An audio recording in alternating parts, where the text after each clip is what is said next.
everyone, and welcome back to episode 31 of Sooner Girl Sports Pod. And today I have a fantastic guest, Taylor Reimer. She is a former OU cheerleader and now a current race car driver who lives in North Carolina. Moved to North Carolina after her graduation to pursue her passion for racing. She grew up doing dirt racing with her dad at home and raced around the state of Oklahoma. And then after graduation, she decided to take that to the next step. She grew up a Sooner fan, Sooner born, Sooner bred. Her mom's side of her family all went to OU, and so she wanted nothing more than to grow up and be able to cheer on the sidelines at Oklahoma football games. And she said she has so many great memories to choose from, but she is so proud and so thankful to have been able to cheer on the sidelines. She has an awesome story of her move out to North Carolina and where she is in life right now as a race car driver. So I hope that you will enjoy this great interview with Taylor Reimer. You can find her on Instagram at Taylor Reimer. It's Reimerr. And on Twitter, also, it's spelled with her last name with two R's, Reimerr. And on Facebook, you can find her at Taylor Reimer Racing. So you guys enjoy this awesome interview with sweet Taylor Reimer. Thank you, Taylor, for taking the time to join me today. I'm very excited to talk to you, and I hope you don't mind. I'm going to bring this part up right off the bat because I thought it was really cool what you said to me in your bio about how you ended up where you're at and how people sometimes, though, point out that you're female, and you would prefer them not to do that only because you see yourself as an equal and on a level playing field. And I love that you said that because I think that's a big deal. And so, I'm guilty as well as going, oh, she's a female car driver or whatever. But I think it's cool that you just you're not a female attorney or a female, you're just a doctor or you're just an attorney or whatever. And I think that's an important thing to point out. So I really appreciate you pointing that out because I think that's cool that you did. I think there's already so many stereotypes around women in racing that we already go through so much, and then just the added on of people always bring it up, and it's totally fine. Like people bring it up all the time, but it's more so the negative side of it. That's absolutely it can be a lot sometimes, but that's part of it. I signed up for it when I started racing as a female, so I learned a lot from it. Yeah, sadly, I think it is just part of, being a girl. We just have to accept that that's how things are. But I love that you pointed that out because I think that's a really good thing to mention. So, okay, so tell me a little bit about how you ended up at OU. I know you grew up like your family, they were all OU fans, but just tell me a little bit about how you ended up there and your cheerleading days. I saw your picture you sent of your OU cheer uniform when you were little. And I love that because I, too, was born an OU fan. So growing up in that, it's just I've never known anything different. So so I was born in Oklahoma, and on my mom's side, all of my family, they went to OU. So my mom went there, her mom and dad went there, and then her sister as well. So I've just kind of been born into the Sooner family from the very, very beginning. And I went to high school in Oklahoma, and when I was getting ready, to decide where I wanted to go to college, it wasn't even a question. OU was the only place that I even applied to because I already knew that that's where I wanted to go. So it was an amazing 4 years. I was in a sorority, Alpha Phi, cheered, and then, along with my degree, I've always kept myself busy, but it was a great 4 years, and OU is an awesome program. Awesome. Well, like I said, I grew up a Sooner as well, so obviously I'm near and dear to that place as well. And I graduated in 2003, so I'm a little older than you, but the Sooner blood runs deep for sure. Yeah. So how did you get into racing? Yeah, so my dad grew up racing all sorts of things, just, a variety of different cars and all kinds of racing. So he put me into it when I was a little girl. I think I was around 5 or 6. He got a go-kart, and we were riding around in the cul-de-sac, and he put me in it, and my mom was not happy about it. She was like, absolutely not. And we did it whenever she was at work one day, and we came home, and we're out in the cul-de-sac riding around in a go-kart, and they quickly realized that she's kind of good. and Yeah. something could come out of it. So we started racing at our local track out in Oklahoma. I ran 50cc go-karts, did that for a couple years, and then I ended up moving over to dirt. So Okay. most of my time has been dirt racing. And then it was just a fun hobby for me and my dad. Like that's what we did Yeah. every Saturday. We didn't travel. We raced at our local track Uh-huh. at Port City Raceway, which is just, a little bullring sized dirt track. And Uh-huh. just, it was a great time for me and my father to like bond. And That's cool. I loved it. I'm super competitive, and that's why I'm still doing it now is just because I have, a need for speed, and I love the competitiveness side of it. But we did it until I was about 14 years old, and then we kind of made the decision that, I should probably finish out high school. I was also cheering at the time, so kind of just made the decision that it was probably best if, I finished out high school, and then I always knew that I wanted to go to college because I think getting a degree is very important. So Mm-hmm. finished out high school and then ended up in college. And about midway through my college time, COVID hit, and Mm-hmm. me and my dad were back at our local track at Port City, just watching the midgets out there, which is what I ended up Mm-hmm. racing. But one of our friends that we grew up racing with was starting a midget team, and we were talking to them, and they had asked like, oh, like, would you be interested in getting back in the car behind the wheel? And I was like, yeah, I mean, I would love to, especially just being out there watching everyone race. Like, I was like, wow, I really Yes. wish that I was out there. And so that's kind of like the start of my comeback. We took 7 years off, and then I started, racing part-time throughout my last 2 years of college. I wasn't able to run full-time. So just like getting my feet wet back into the sport. And Yeah. then, ultimately, whenever I graduated college, about a year later, I stayed at home, tried to decide what I wanted to do with my life, and I felt like at the time I made the decision that I wanted to be a race car driver. So That's moved out awesome. here to North Carolina. I've been out here for 2.5 years now, and I love it out here. It's amazing. I love that story because you just took charge of what you wanted to do and made it happen, and that's really cool. So I live in southern Oklahoma, and we have two race tracks around here. One of them's drag racing, and then the other one is a dirt track, like you were talking Mhm. about. I can actually hear it from my house. Oh And wow. I've Okay. I've always, I mean, it's not super loud, but Mhm. you can definitely hear it, especially if you're outside. And my cousin's into racing, and so I've only been out there like maybe once ever. It's never really been something that I'm super involved in, just because it Yeah. seems like I have something else going on. Because Sure. obviously I'm into sports, so I'm always watching something. But anyway, it's something that's pretty prevalent. I feel like in Oklahoma for sure. But there's so many people still like myself. We grew up around it and know people that do it and are involved in it, but we just don't know a lot about it. So I Yeah. think it's really cool. That's why I was looking forward to talking to you today. Just like I said, I don't know a lot about it myself, but I'm really intrigued that you made that happen.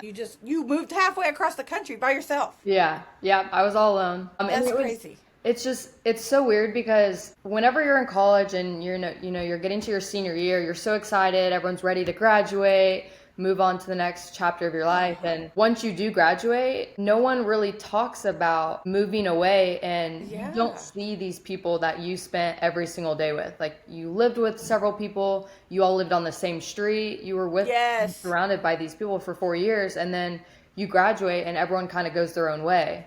And especially like being from Oklahoma, everyone that went to OU, for the most part, I would say they either stayed, like went back to Oklahoma, or they went to Texas, and a lot of people Yes. are in Dallas now. Yes. Yes. So a lot of my friends went to Dallas, and moving all the way out to North Carolina. I had never even been to North Carolina before I moved out there.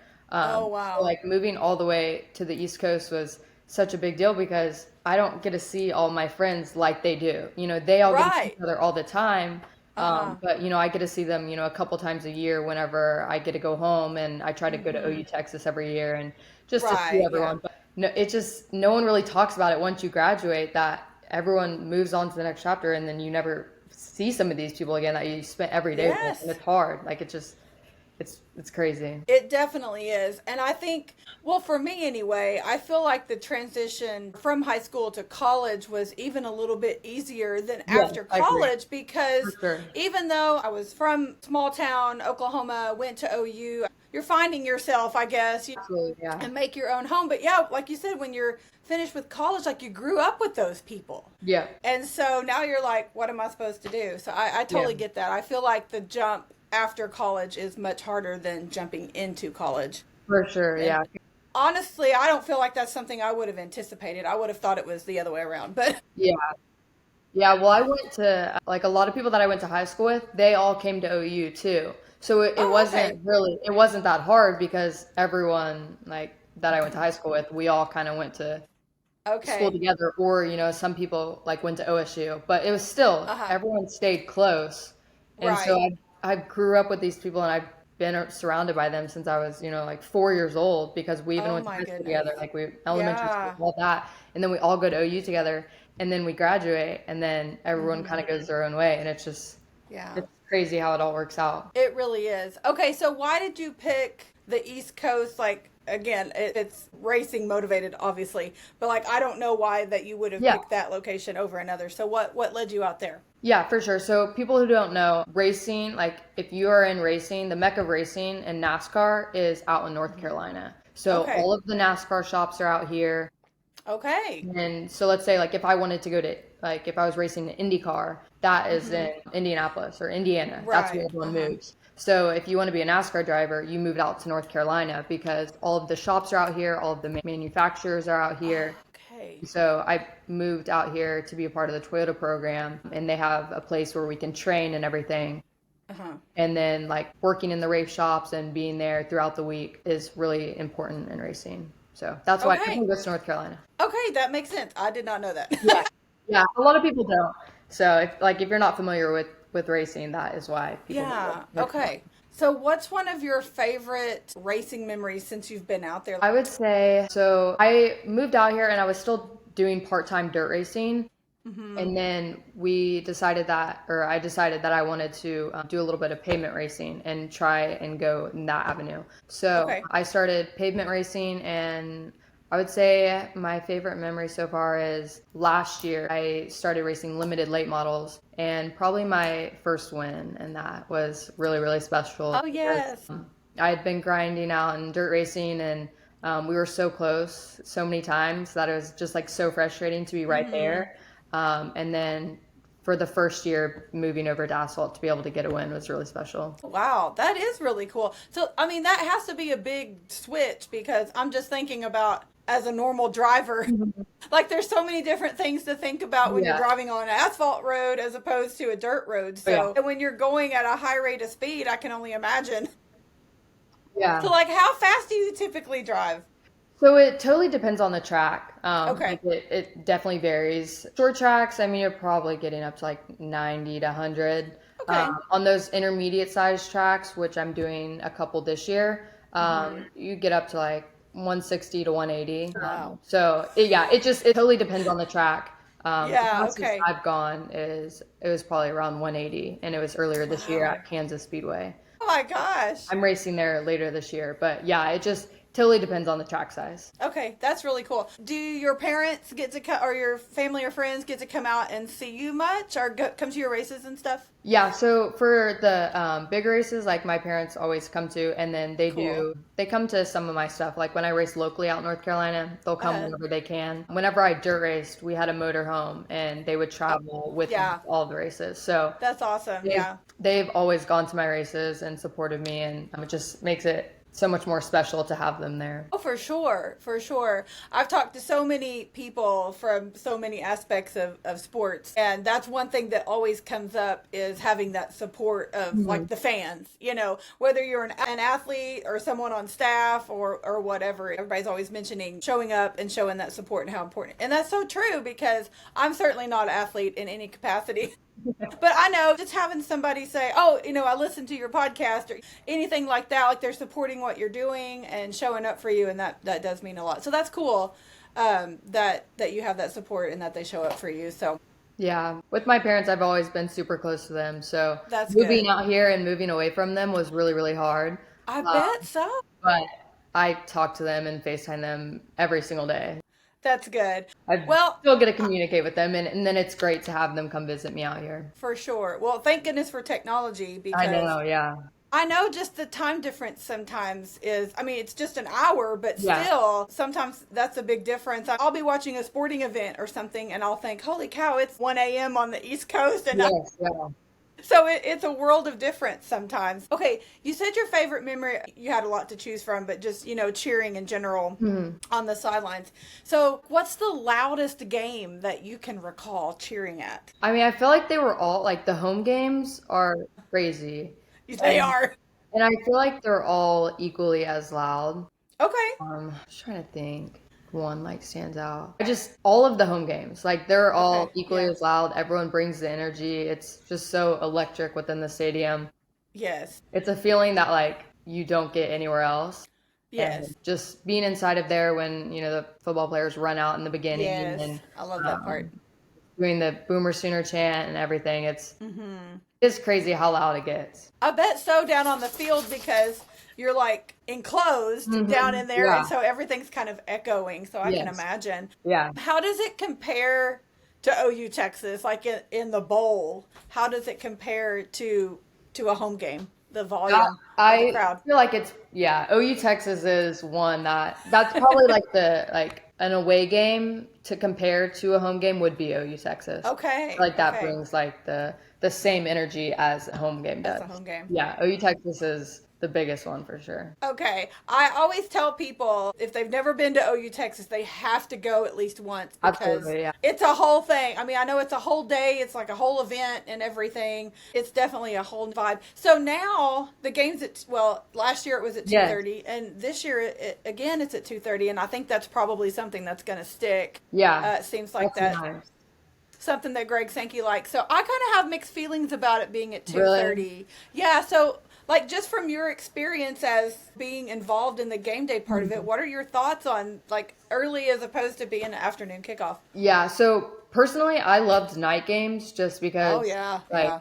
my eyes are, this is so random, but my eyes are really sensitive to the sun and Uh, because they're blue. So I have trouble seeing without sunglasses on. that So makes I sense. loved the night games, but I think 2:30 is better than 11 for us as cheerleaders because when you have an 11 a.m. kickoff, I mean, we wake up at 5 in the morning to Oh start getting ready gosh. because we have to Yeah. be at the stadium several hours earlier because Uh-huh. we have events and stuff that we have to do, and then we have to Mhm. warm up and everything. So Mhm. if we have an 11 o'clock kickoff, we're waking up at Oh 4:35 man. at the stadium at 6:37 in the morning just because we have so many activities to do beforehand. So Wow.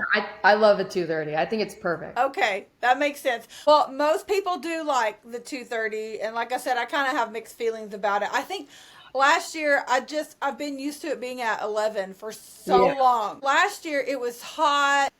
That is the one, yeah. It Yeah, depends on the and weather too. Like, that is, well, you never know what you're going to get in yeah. Dallas because I've been there when it's 50 and cold and rainy, and I've been there when it's 100. Yeah.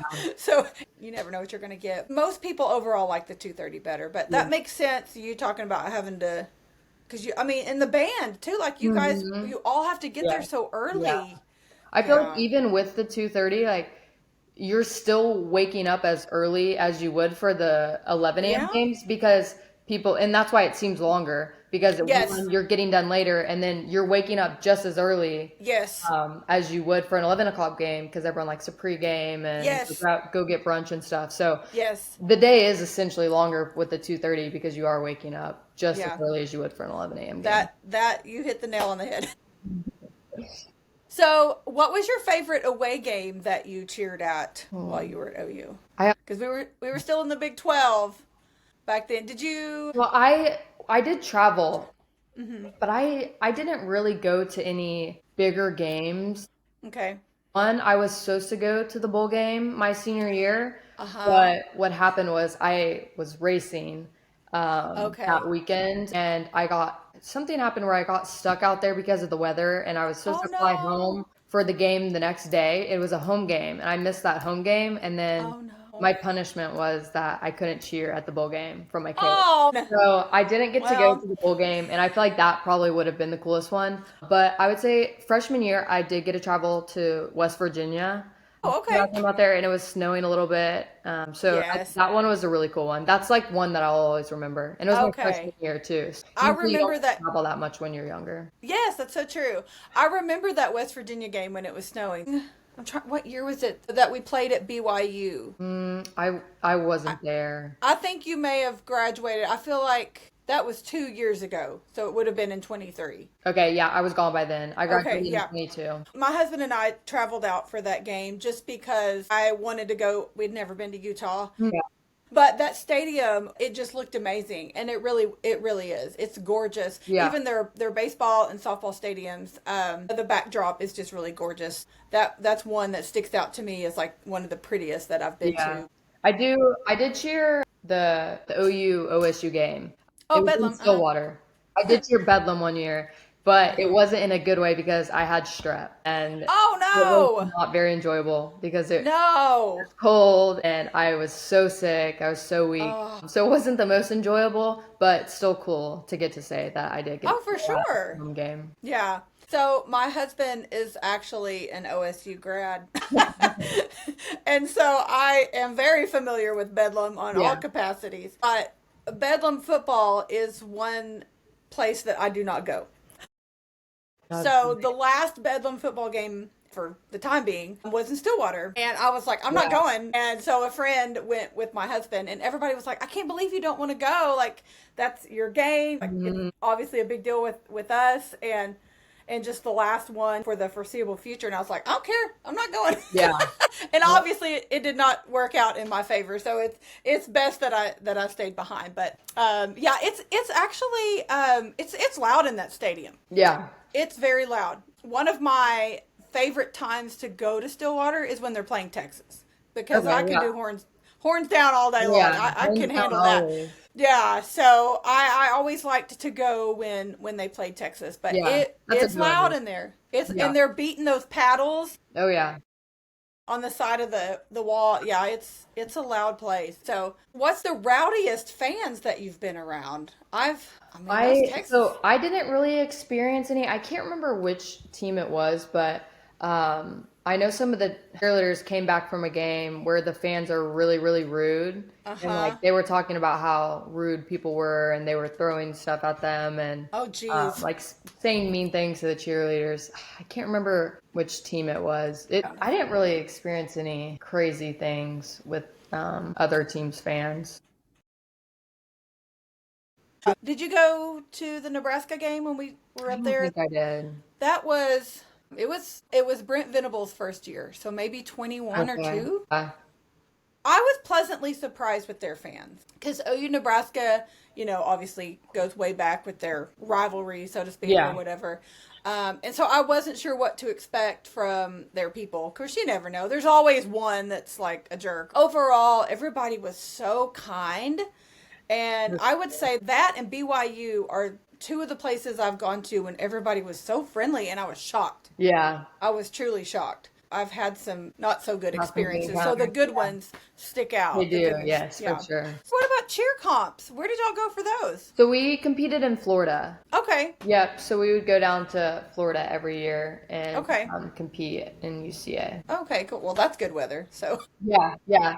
And that it had to was been nice. fun. It was in January too. So it Good, was you got away really from the cold cold. back home and it was nice to get to go out there whenever the weather was Yeah, there and that's really bring cool. out your That's really summer cool. clothes. Yeah. Yes. A couple years ago, I went out to New Zealand to race. I Whoa, was out there for cool. 2 weeks and it was over Christmas time. So it was winter here, but Okay, it was yeah. summer in New Zealand. So I always like tell people it was just so weird. We were sitting outside on the patio in shorts and a t-shirt eating Christmas It's dinner. Like Christmas. it was just because usually, it's snowing in Oklahoma over Christmas or Uh it's huh. freezing cold. It was the opposite there, which it's so crazy Wow. how the seasons are different. Yes, that is. That is. Out all my summer clothes for that trip because it was all I was wearing was leggings and Yes. hoodies, and then I was like, I gotta go take Like, out I my can't. shorts and t-shirt.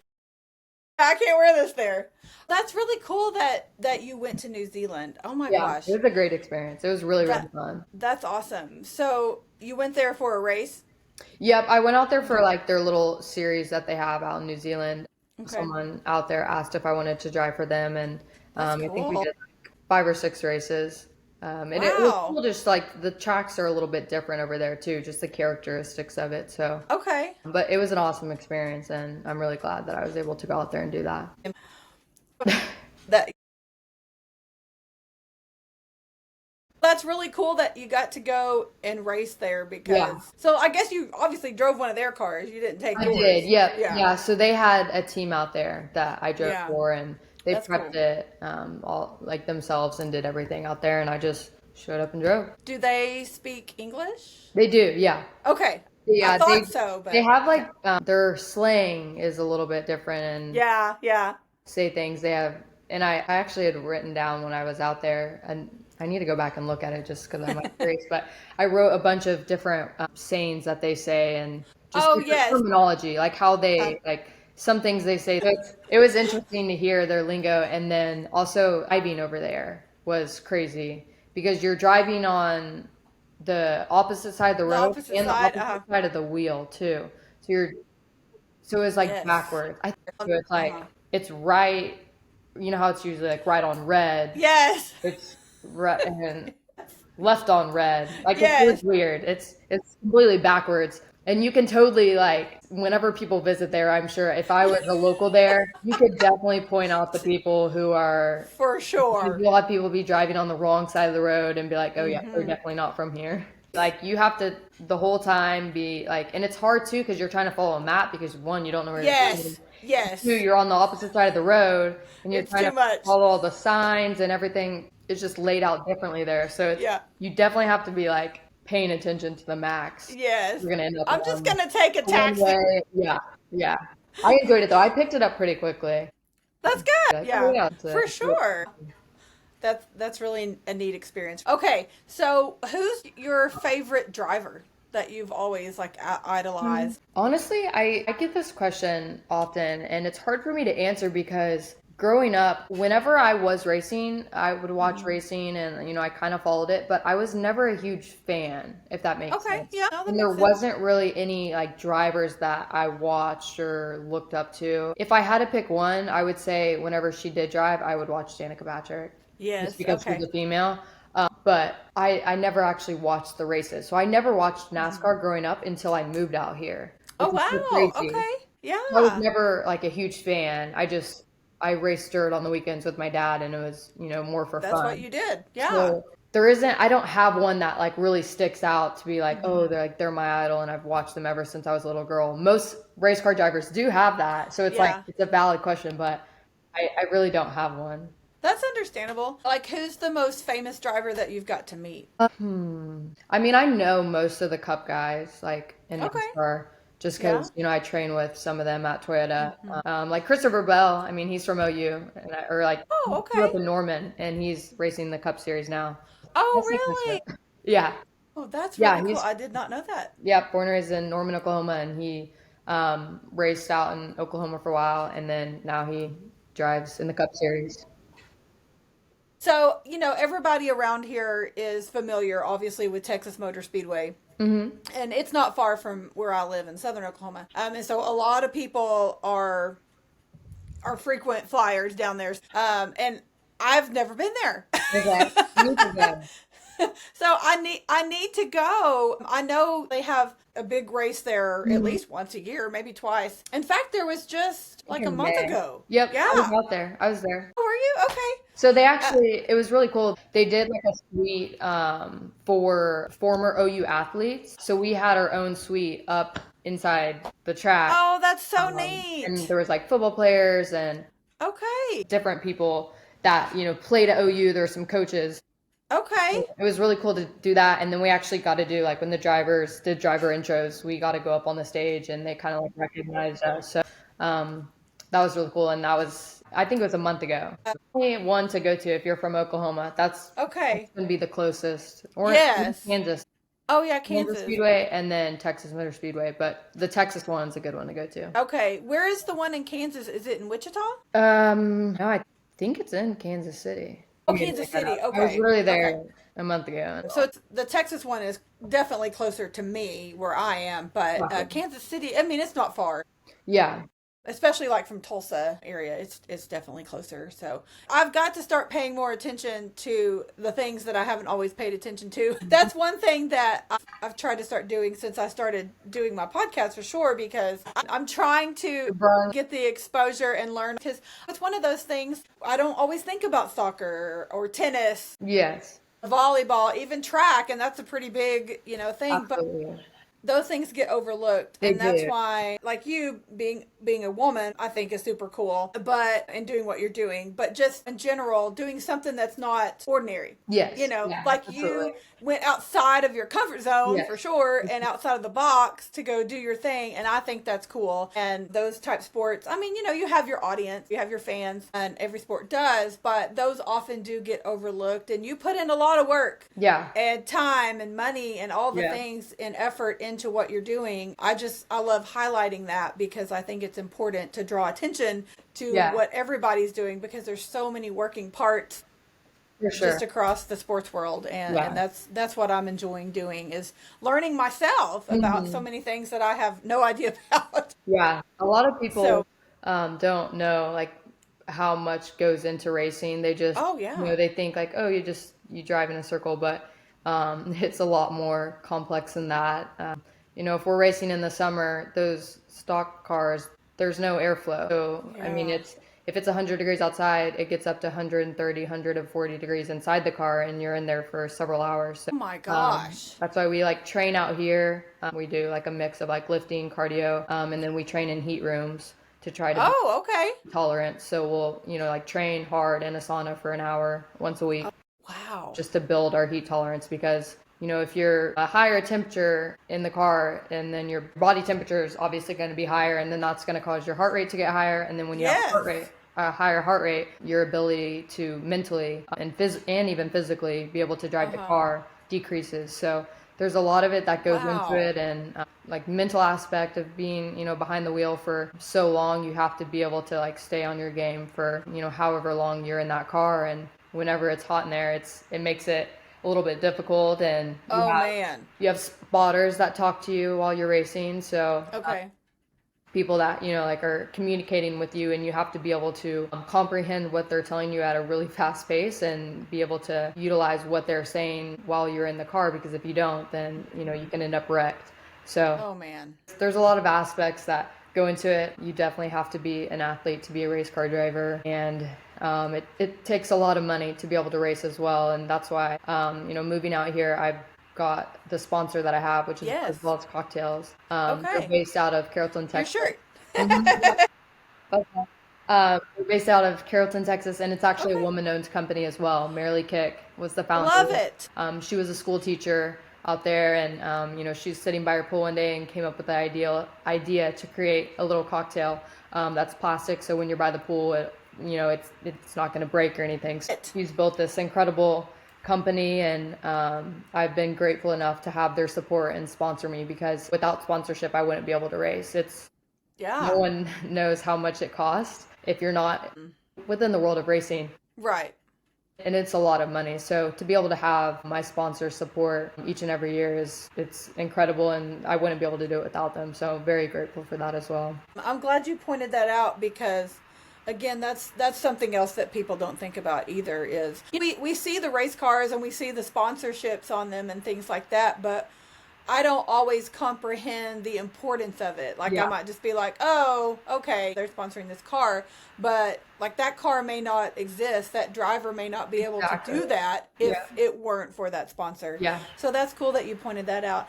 And then back to what you were talking about, working out in the heat and getting your body ready for all the different elements. I've literally never thought about that. Yeah. And that's crazy, because I don't like being hot. And you guys are in those suits. You are. Yep. Or we are. Sorry. So we Yeah. are in, we have the suits that are all fire resistant. And then we have undergarments that we wear. So we basically, underneath our suits, we wear leggings. That's like Okay. the closest way to compare it to. Yeah. And then a long sleeve top. So you have that underneath with Oh, tall my. socks on. And then you have your whole suit on. Those suits are pretty thick, and it's for a reason, to protect you. And then you have the gloves, and then you have that helmet, and you're in such a small space that, like, if you're claustrophobic, racing would not be for you. I was gonna say that's the first thing that came to my mind. When you have that helmet on, it's hard to breathe, and you have to train yourself to breathe differently and make sure you're breathing while you're driving, because a lot of times, like, even when, just for example, like people working out, like during their sets, people Uh-huh. will just not breathe just because like I mean that I do it all the time or like Yeah. even when you're like doing yoga or something. So you have to train yourself and remember that you have to like breathe to regulate your heart rate. Oh my And I gosh. actually have a naturally high heart rate compared to Uh-huh. a lot of people. So that's something that I've worked on over the years to be able to withstand in the car at a higher heart rate than most people do. Yeah. And it's not easy to do, but that's what training is for, is to be able to Yeah. train your body and be. You have to be in really good physical shape to drive these cars. Wow. That that's impressive because again, that's something I've never thought about. Um, it makes sense. And that's Yeah, scary to think about. I mean, the heat, what it does to your body just in general. yeah, So you definitely have to be in tip top shape. Wow. That is crazy. I don't think I could do it. I'm a little claustrophobic and I don't like being hot. yeah. Yeah, it's definitely, and especially coming from dirt racing, like we're in Uh open huh. cockpit, so it's not as hot. Whereas like when you get in these stock cars and in the heat of the summer, Yes. it's brutal. I bet. They actually do have these devices that cool your body down, like your internal body temperature. You put Oh, on, it's okay. called a cool suit, Okay. and it's like a short sleeve top. I don't think mine's actually long sleeve, but and it has like little openings and it filters cold water through. So you can have Oh, that inside your car to help keep your internal body temperature down. They're very, interesting. very expensive devices because they have to create the battery very small so that it's not taking up a lot of space within the race Yeah. car and then Uh not huh. taking the power away from it. True. So they're around 11 grand just for a cool suit.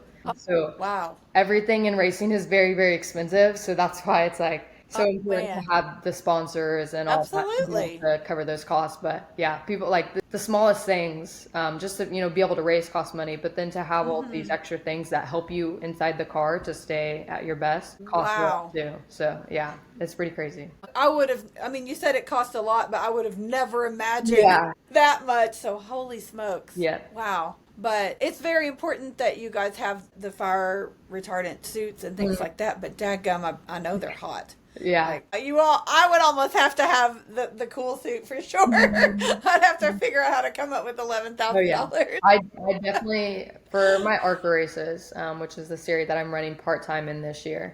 I will have it for those races. I have my Oh, cool. race next weekend is 250 laps. So we'll be in there for a while. So I'll Oh definitely my have gosh. my cooling device in there for that. Wow. Okay. So how long are you typically in there like for a race? Yeah, it totally depends. Okay. Like it completely varies on one, how many laps the race is, and Yeah. two, how many cautions there are, if there's any wreck. True. Yeah. So like if there's a really bad wreck and one of the cars leak oil out onto the track, Oh. we have to Yep. go red flag and then they have to pour a powder solution on top of it like speedy dry to dry it Uh-huh. up because then if someone drives over oil while they're racing, they're probably going to wreck. So Yeah. there's a lot of factors. It totally depends. That It is could true. be, like 2 hours, it could be 45 minutes, it could be an hour and 30 minutes. The cup drivers, like that race on Sundays, and their races are, 400, 500 laps. They're in the car for upwards of like 3.5, 4 hours. That's nuts. Yeah, it's a long Wow. time. And yeah, people don't really really understand how physically and mentally tolling it is on your body. Yes. Even when I'm watching a race on Sunday and I'm running errands and I'm thinking like, oh my God, I've done so many things within the last 3.5 hours and the race still isn't Yes. over. And they're still in there. Exactly, yeah, Oh my gosh. Okay. I've literally never really thought about that. I mean, yeah. it's That's crazy. crazy. It really is. Okay. Oh, well, thank you for sharing all that because Yeah, I didn't know any of it. yeah, of course. Is there anything else to share that I haven't thought about? Oh, you're good. I feel like I covered all the unique things that can come to my mind. Just there's so many things that play into racing with different track sizes, and there's a lot of, like aero is a big thing in racing. There's just a lot. There's a lot that Yeah, goes into there is. races, and there's a lot of data as well that we're able to look at. So we do have racing simulators, which this is a good one that like you're probably not familiar with, but we do have racing simulators that are very expensive machines that allow us to simulate what it is like in a race car. And that's the Oh, closest you'll get to being in the car without actually being inside there. And so we do have data that we're able to, do each week before a race. We can go into the simulator and work with our engineer and crew chief and go over, throttle trace, brake trace, all of okay. those sorts of things. And you do that every week before a race. Oh, wow. Okay. Yeah, I didn't think about that. Yeah. So interesting. Okay. All Yeah. right. Well, thank you Of for course. teaching Yeah. me Yeah, and absolutely. everyone who's going to listen. I It love is. Yeah. highlighting, like you said, just different people involved in different things that there's so much that goes on Yes, behind the scenes that we just don't know about. And exactly. so, of course, I love highlighting anybody that came from OU. If they're doing Yeah, something that's awesome. cool, That's really cool you do I'm that. We I'm appreciate all it. about it. Thank you, thank Yeah, you. Well, I appreciate you taking of the course. time Thank you for and having me on. telling. Of course, absolutely. I hope you guys enjoyed that interview with Taylor Reimer. I really appreciate her taking the time to sit down and chat with me and come on to the show. I love highlighting, especially women in Sooner sports and just their different journeys and where life has led them today. It's just a super cool experience. And I'm just so thankful for those who take the time to come on the show and share with me. So thank you again, Taylor. I hope that you guys will go give her a follow on Instagram, Facebook, and Twitter. Again, at Taylor Reimer with two R's at the end. I will link those in the show notes. And of course, I will be tagging her on social media. She's also on TikTok as well. I believe it's Taylor Reimer Racing. I will be tagging her on all social media throughout the week with clips from the show. So I hope that you will go and give her a follow. Okay, you guys, it is 17 days until kickoff at the time that this episode drops on Wednesday, August the 13th. 17 days until kickoff. We are all super excited. Cannot wait for this football season to finally get here. We all have a lot of hopes and high expectations to some degree for the team this fall. And I am here for it. I have a lot of excitement going into the season. Of course, I believe our opener, we should play well. We should win big. We better. But we hopefully will get a good show from John Mateer, maybe even see some of our backup uh, players come in and get some field time and be ready to go. Week 2, we got Michigan coming into town. And that's going to be a big test for us. So I think after the Michigan game in week 2, we're going to have a pretty good feel on what the team is looking like, playing against a good, talented team like that. And then, of course, we will recover from the Michigan game, head to Philly to play Temple, and that'll be a good recovery for us. But again, we need to go into Dallas being undefeated. I really think that that's something that we can do. We have Auburn coming into Norman. In September, also the return of Jackson Arnold. That'll be an interesting matchup. I think that hopefully we can get him to cave under the pressure of our awesome defense. And I hope that we can get things taken care of, take care of business with Auburn coming in. I would really, really love to head into Dallas undefeated. That's going to be a huge matchup. Again, Texas faces Ohio State in either week 1 or 2 right off the bat. Going to be a great test for them. They're a preseason number 1. OU was just announced a preseason number 18 today. So we've got a ways to move up the chart this fall. And I think that if we just take care of business, get things done, that we can do that. So I am super pumped about that. I know there's been some mumblings with some injuries and some players not playing, taking reps during fall camp. Eli Bowen, I know, didn't start when fall camp started. I think that he is still on track. I've seen some interviews with him. With the media. Also, Giovanni Gibson is, quote, on schedule, whatever that means. We're not quite sure. Britt Venables said he hasn't gone through the injuries he went through last year. In 30 years of coaching, he calls it an aberration. So I'm hoping not to see that again. That, of course, was a rare thing that we weren't expecting, no one was prepared for, and we definitely don't want to see that again. I'm hoping to see a lot of progress on that front as we move forward. So 17 days, it will be here before we know it, and we will get a taste of where our team is and where we're going into the fall, into the SEC season, and we really need a great showing. So can't wait. If you guys are out at any of the games, shoot me a message. Let me know. I'd love to meet up with you and say hello. My seats are in section 48 in the southwest corner. I usually hang out over in that area. I don't really venture around the stadium much, but if you do get out to a game, I would love to say hello. So give me a holler and let's meet up and chat outside before going in or something. I am one that usually goes into the stadium pretty early. I like to watch the team warm up, see who all's there and what's going on. So again, just hit me up. I'm usually on campus 2 to 3 hours before game time. So I'm ready, guys. Let's go. Let's do this. In case you missed it, last week our men's and women's basketball SEC conference schedules were released. We've got a great slate coming in. I know we've got Kim Mulkey and LSU coming in for the women.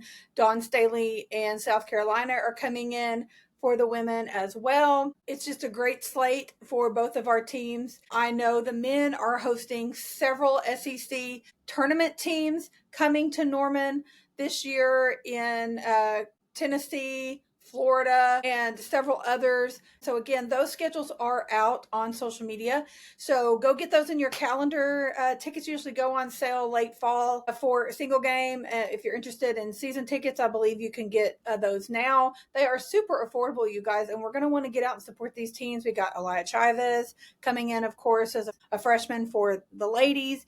And then we've got a great slate coming in for the guys as well with the transfers that we have coming in and the return of Dayton Forsyth, aka Sparky, who I'm hoping to have on the show later this fall as well. And so I'm excited for basketball, you guys. They usually start up in late October, early November. So those non-conference games will be announced at a later time. But for now, the SEC conference schedule games are out, and you should go put those on your calendar and make plans to get out and support our teams this basketball season. Also, for men's basketball, Dayton Forsyth earned the Nate Fleming Oklahoma AAU Athlete of the Year award, which is awarded to a standout athlete who exemplifies leadership and sportsmanship.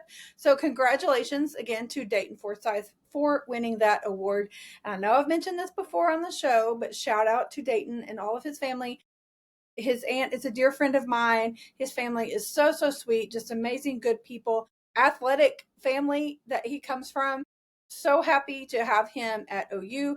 He represents us well on and off the court. So thank you to Dayton for all he does for our university, and congratulations on that award. And I'm looking forward to having you on the show later this fall. Our women, Skylar Van was selected as the AAU Jim Thorpe Athlete Award for our girls team. So congratulations to Skylar for that. Again, she is a fantastic athlete on the court, a fantastic person off the court, and she represents our university well. So again, thank you to Skylar and congratulations to her for winning that award on the women's team. Our men's gymnastics had 8 athletes represented at the U.S. Championships in New Orleans just this past weekend, August 7th through the 10th. They came out looking pretty well. We had a bronze medal in the all-around for Fuzzy Bennett, 3 national team spots in Fuzzy, Sasha, I don't want to butcher his last name, but Bogan Nisuik, and Nathan Roman, and a junior world championship team berth for Nathan Roman. And so congratulations to them for those accomplishments this past weekend at the U.S. Championships. And Coach Mark Williams, he is at Wells Gym on social media. You should go give him a follow. He's a great follow. He is such a supportive, amazing coach to these guys. He's always out supporting them, posting about them, sharing their accolades. We've got a lot of talented incoming freshmen he's been highlighting as well. So I would encourage you to go and give him a follow on social media. Again, his handle is at Wells Gym. And also, he was on the show back in March. So I would suggest that you go back and listen to his episode back in March of this year with Coach Mark Williams. He is such a fantastic human, and I cannot wait until their season to get out and be able to see them and get to meet Mark in person. He's been so kind, and I'm so glad to have gotten acquainted with him. And it's just so much fun to follow him as he shares the accolades and accomplishments and the journey that our gymnastics guys have been on this summer as they represent our university. For baseball, one thing that really stuck out to me in the last week or so was Cade Horton. He pushed his scoreless inning streaks to 23.1 innings pitched. It's the largest scoreless streak by a Cubs rookie ever. So shout out for that OU DNA with pitcher Cade Horton. And I just want to give a shout out to him. Coach Skip Johnson is churning out the pitching factory in Norman. So I'm excited for the future of our baseball team. And it's so much fun to watch our previous Sooners on they're professional teams, and it's so much fun when you get to watch them and just see all of their accomplishments past graduation and as they represent our university well. Softball, I want to give a quick shout out to the Oklahoma team that played in the Little League Softball World Series. They did finish third, and I don't know if any of you follow that team or know anything about that team, but they have been incredible to watch this summer. I've just kind of followed them a little bit on Twitter. I did get to watch a little bit of the Little League Softball World Series, and those girls are super fun to watch. They did get beat twice by the same team from Pennsylvania, which knocked them into the third place game, but they won that very handily and took home that third place trophy. And that's a fantastic accomplishment to them. So those Oklahoma girls growing up, and there's no telling how many of them will be on the Sooner roster one day. So shout out to them. And a little update on last week's episode. I did record it a little earlier as I was out of pocket last week, and I'd given a shout out to Peyton Monticelli, former OU softball pitcher who was pitching overseas this summer. And she has been remarkable, so much fun to watch and representing us well.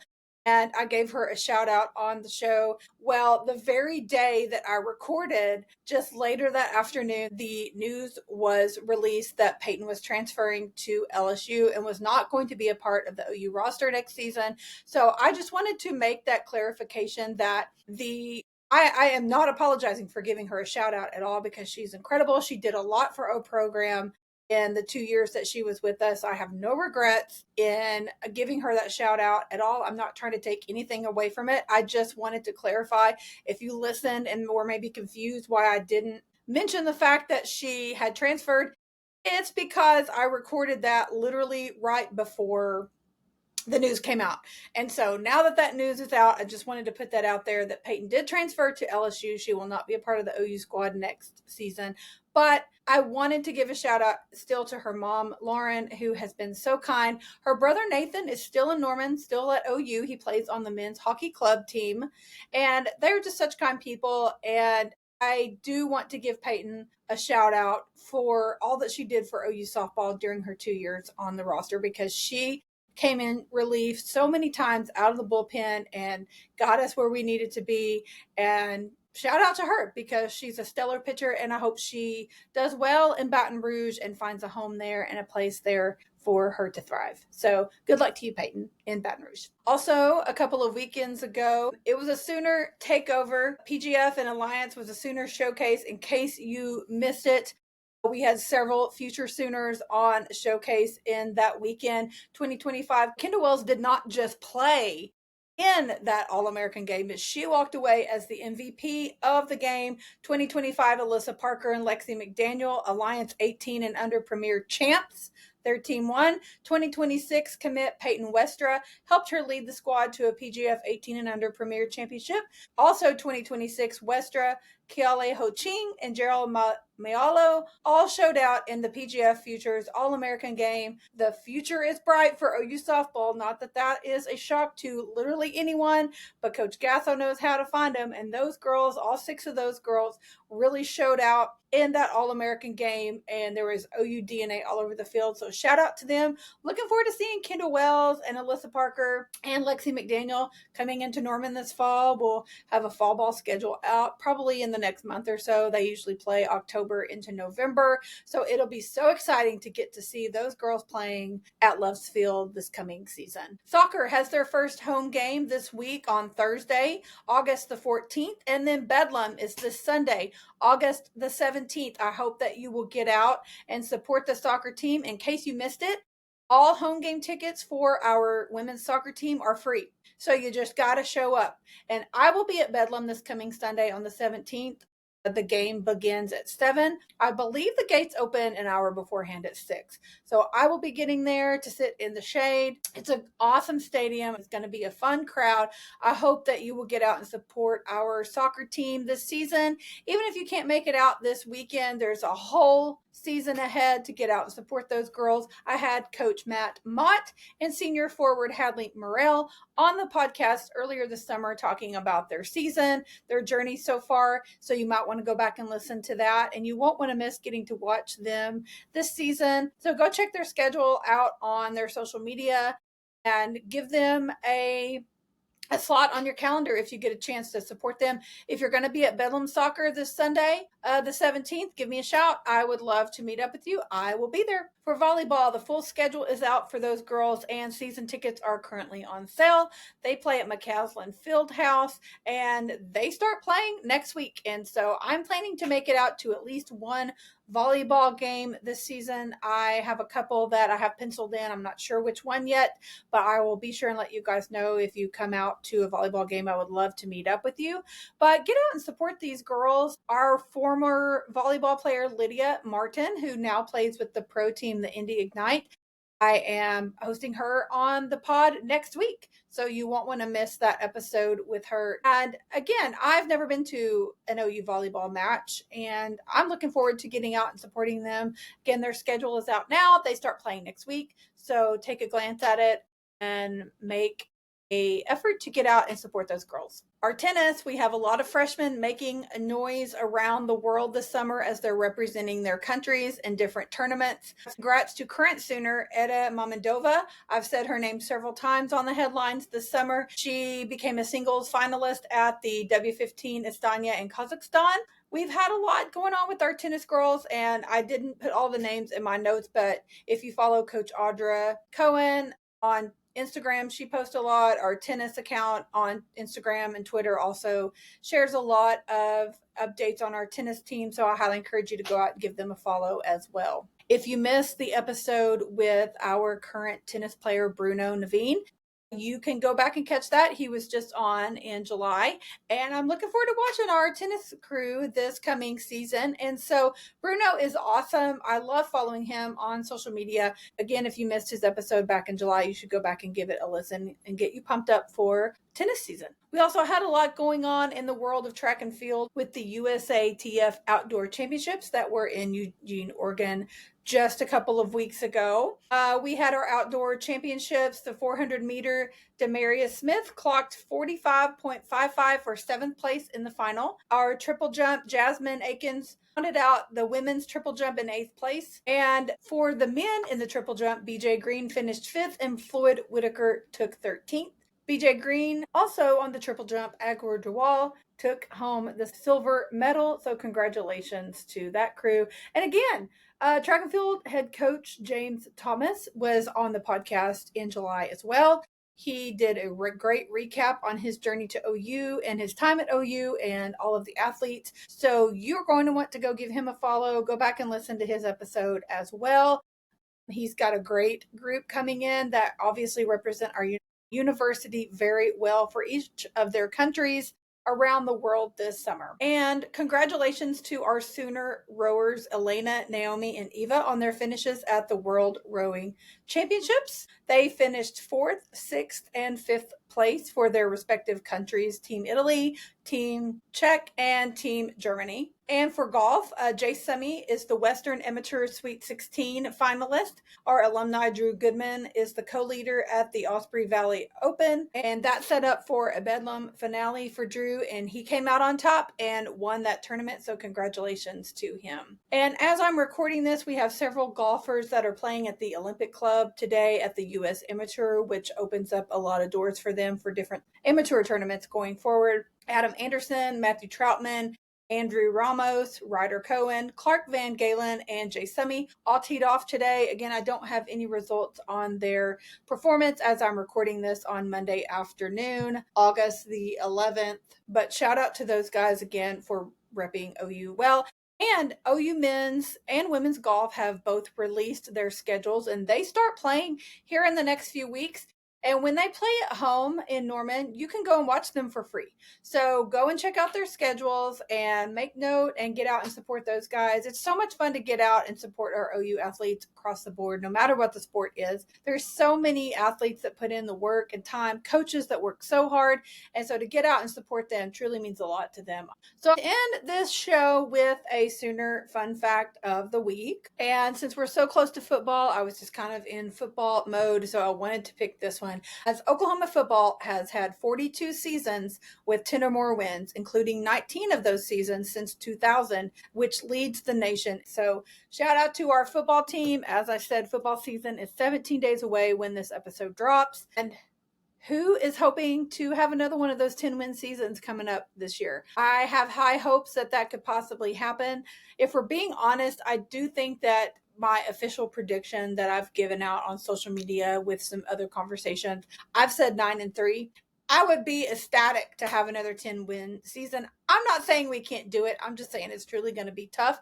But after I see us play in the first couple of weeks, especially after I see how we handle Illinois State coming in, and then with Michigan coming in, how we handle that, and I would like to see a good road test, and I may reevaluate my initial response, but that's kind of where I'm standing right now. But 17 days, you guys, 17 days. So thank you guys so much for listening today. If you came back, I am so thankful that you enjoy my podcast enough to continue listening. If you do not follow me on social media, please go and do so at Sooner Girl Pod on every platform. I post a lot on Twitter throughout the day, Instagram and Facebook stories throughout the day, lots of updates, all kinds of things when schedules are released and winners of different things are announced. I am posting it. So go give me a follow.